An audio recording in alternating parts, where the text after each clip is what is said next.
هو في الفيديو ده هنجرب شيبسي تايجر الجديد تشيكن رانش. زي ما انتوا شايفين ده شكل الكيس سعره عامل 10 جنيه. وقبل ما نفتح الكيس وناكل ونعمل اي حاجة، ما تنساش تصلي على النبي في الكومنتات وتعمل لايك واشترك في القناة. وهنفتح بقى الكيس وهناكل اول واحدة. بسم الله. هناكل واحدة كمان. ايه العظمة دي يا جماعة؟ طعمه جميل جدا جدا جدا، يعني صوص الرانش باين اوي في الطعم بصراحة. يعني كأني باكل فراخ بالصوص الرانش اقسم بالله. فما فيهوش غلطة، وهيبقى تقييمي ليه 10 من 10. طبعا انتوا عمركم ما هتصدقوني لو قلت لكم ان الدوناتس اللي قدامكم دي ارخص دوناتس في العالم.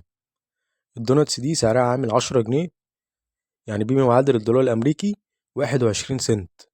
فدي حرفيا ارخص دوناتس في العالم. دي دوناتس عادية جدا انا شاريها من الفرن. تمام.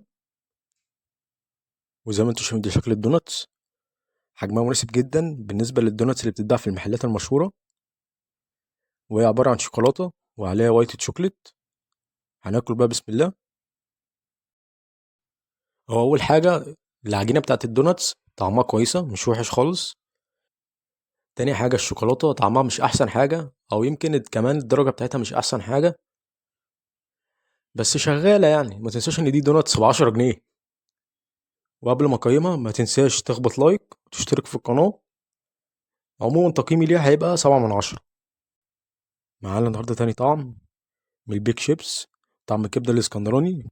كان معانا الطعم اللي فات طعم الكفته بالطحينه. وزي ما انتم شايفين شكل الكيس، وزي ما انتم شايفين شكل الشيبسي.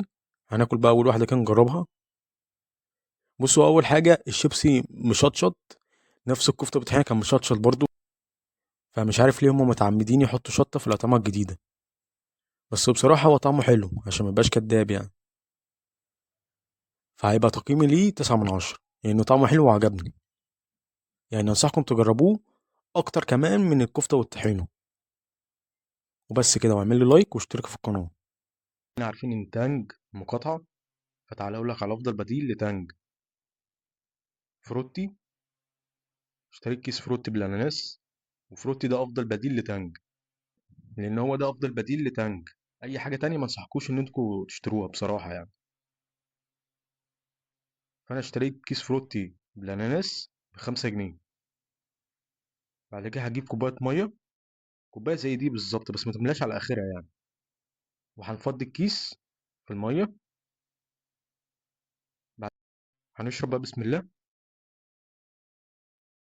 صراحه طعمه مش وحش، بس في نفس الوقت يعني يا جماعه يعني هو كبديل افضل لتانج. بس انت لو هنعمل مقارنه بحق الله، يعني مقارنه مين الاحسن فروتي ولا تانج، هقول لك لا تانج بصراحه.